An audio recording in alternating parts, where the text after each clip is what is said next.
কৃষ্ণ কৃষ্ণ গোবিন্দ গোবিন্দ বলো জয় রাধে রাধে কৃষ্ণ কৃষ্ণ গোবিন্দ বলো জয় রাধে রাধে কৃষ্ণ কৃষ্ণ গোবিন্দ গোবিন্দ বলো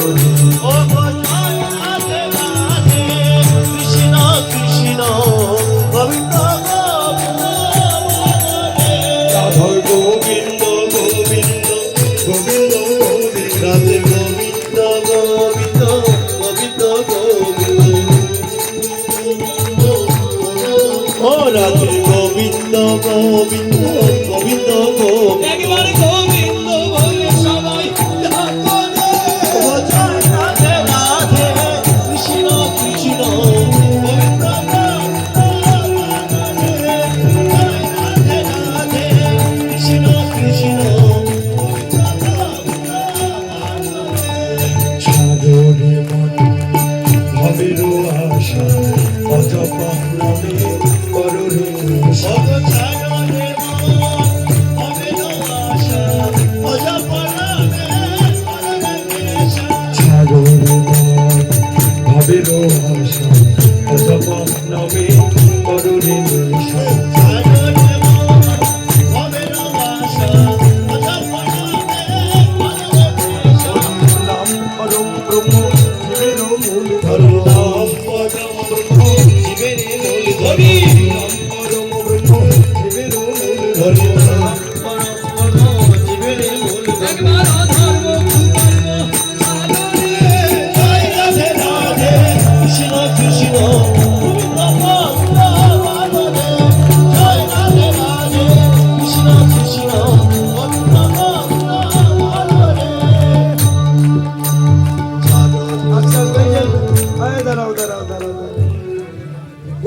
ব্যথা লাগতো কেন বলছে শোনো কেউ যদি গোবিন্দের নাম নিয়ে করতালি করে হাতে ব্যথা হওয়ার কথা নয় কেননা মুখং করতি বাচলং পঙ্গুলং হাইতে গ্রীম জাপ কৃপাতমহং বন্দে পরমানন্দ মাধুরী যদি ওই আনন্দ সেই পরমানন্দের যিনি আমাদের আনন্দ দান করেন অর্থাৎ সেই গোবিন্দের যদি কৃপা হয় তাহলে তো ওই হরিনাম নিলে খোরা ভাগতে পারে বোবাও কথা বলতে পারে তাহলে আমরা তো হয়েছি খোরার মতো চলতে পারছি না আর যাইতে পারছি না হরিবল তাহলে নিশ্চয়ই পরম আনন্দের সহিত যদি তার নাম করা যায় তবে আমাদের হাতে কোনো ক্লান্তি থাকবে না কোনো ব্যথা থাকবে না হরিবল ছাড়ো রে মন ভবের আশা অজপা নামে করো রে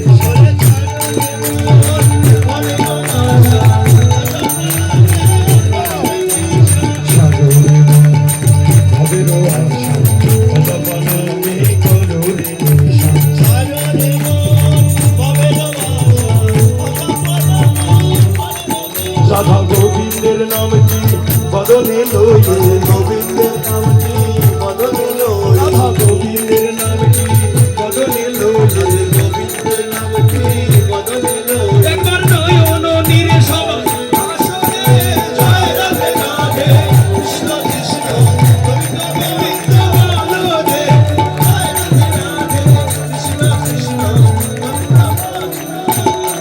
জয় রাধে জয় রাধে জয় রাধে জয় রাধে জয় রাধে জয় রাধে জয় রাধে জয় রাধে বৃন্দাবন বিলাসিনী রাধা রানী কি জয় রাধা রানী কি জয় রাধা রানী কি জয় শ্যাম সুন্দর কি জয় শ্যাম সুন্দর কি জয় বৃন্দাবন ধাম কি জয় ভক্ত বৃন্দ কি গ্রামবাসী কি কমিটি বৃন্দ কি খোল কর তাল কি খোল কর তাল কি জয় রাধা গোবিন্দ প্রীতি প্রেমানন্দে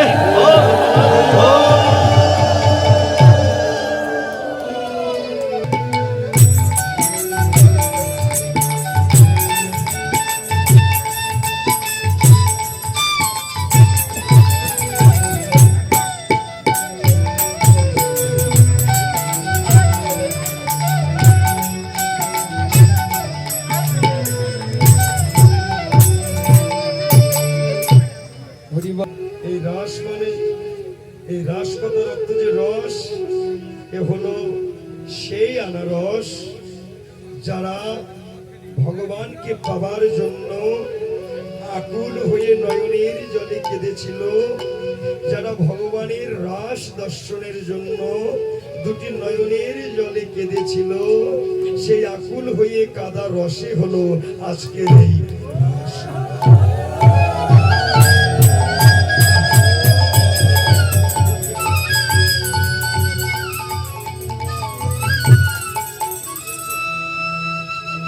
আচ্ছা, এই রাস মানে হলো রস, আর রসের যদি আমরা শূন্যটা বাদ দিই তাহলে কি পাবো?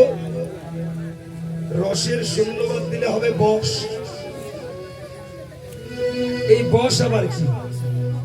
হরিবা, বস মানে হলো নিচু হওয়া, বস মানে হলো ছোট হওয়া। তাহলে কার কাছে ছোট হতে হবে, কার কাছে নিচু হতে হবে? শাস্ত্রে বলছে এই জগতে কেউ যদি বড় হতে চায় তবে কিন্তু তাকে ছোট হতে হবে। আরে ছোট না হলে কিন্তু কোনোদিন বড় হওয়া যায় না।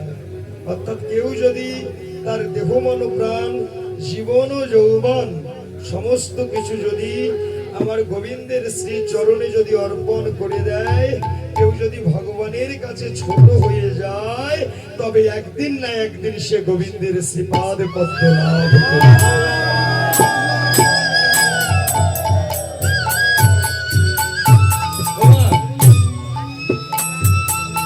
ছোট না হলে কোনোদিন বড় হওয়া যায়? আপনারা এতদিন এত বড় হয়েছেন, শাস্ত্রে প্রমাণ করলেন যদি তুমি রস আস্বাদন করতে চাও তবে তোমায় আগে বশ হতে হবে। রস আস্বাদন করতে গেলে আগে বশ হতে হবে, আগে ছোট হতে হবে, আগে নিচু হতে হবে। আবার যদি এই বশের মাঝখানে একটা আকার দেওয়া যায় তাহলে কি হবে? বাস হবে। এই বাস কি বললেন? বাস, এই বাস হলো আমার অনাদিরাদি প্রাণ গোবিন্দের হাতের বাঁশি, এবং এই বাঁশি হচ্ছে আমাদের অন্তিম দিনের মৃত্যু দেহখানি বহনকারী। কেউ যদি মারা যায় তবে ওই বাঁশের উপর করেই নিয়ে যায়। তাহলে বাঁশ কতটা গুরুত্বপূর্ণ, যে বাঁশ গোবিন্দের হাতের বাঁশি। এবার প্রমাণ করছেন আমরা যে রসের রয়ের শূন্যবাদ দিয়ে বস বললাম, এই শূন্যটা আবার কি? বললেন শূন্য, শূন্য মানে তো বিন্দু। ব্যাকরণে বলা আছে যে ছোট ছোট বালিকণা বিন্দু বিন্দু জল করে ওঠে মহাদেশ সাগর অতল। অর্থাৎ বিন্দুতেই হয় সিন্ধু উৎপন্ন। আমরা যদি একের ডান দিকে শূন্য দেই কত হবে? 10। 10-এর ডান দিকে আর একটা শূন্য দিলে 100। এভাবে আমরা যত ডান দিকে শূন্য দেব তত কিন্তু সংখ্যা বাড়তে থাকবে। তদ্রূপ এই জগতে কেউ যদি ভগবানের চরণে একবার বশ হয়ে যায়, কেউ যদি ভগবানের চরণে একবারে নিচু হয়ে যায়, তবে তার স্থান আর মাটিতে থাকে না, তার স্থান আমার গোবিন্দের শ্রী চরণ একবার।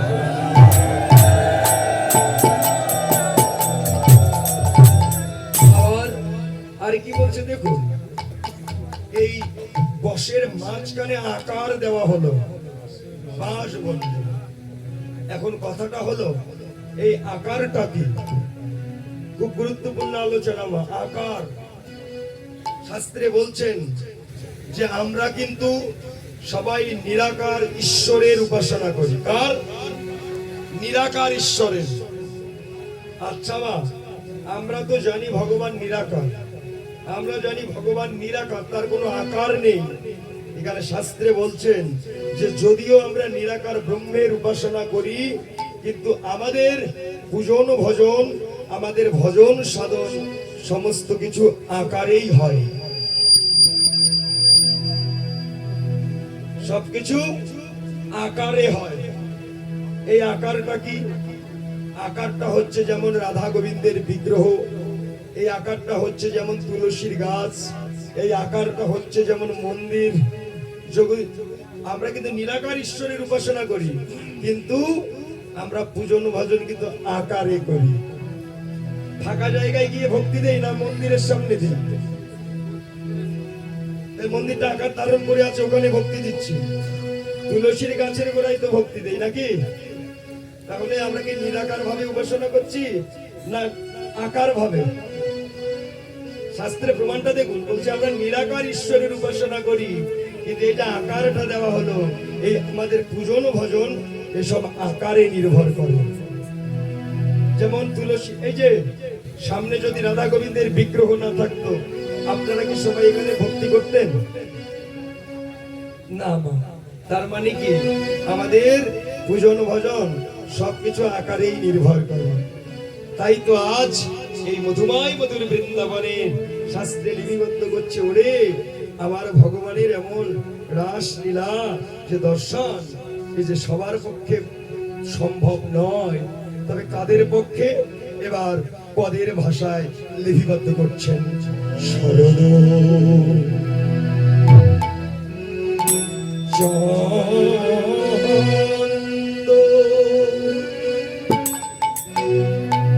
ওগো পবন মন্দ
মত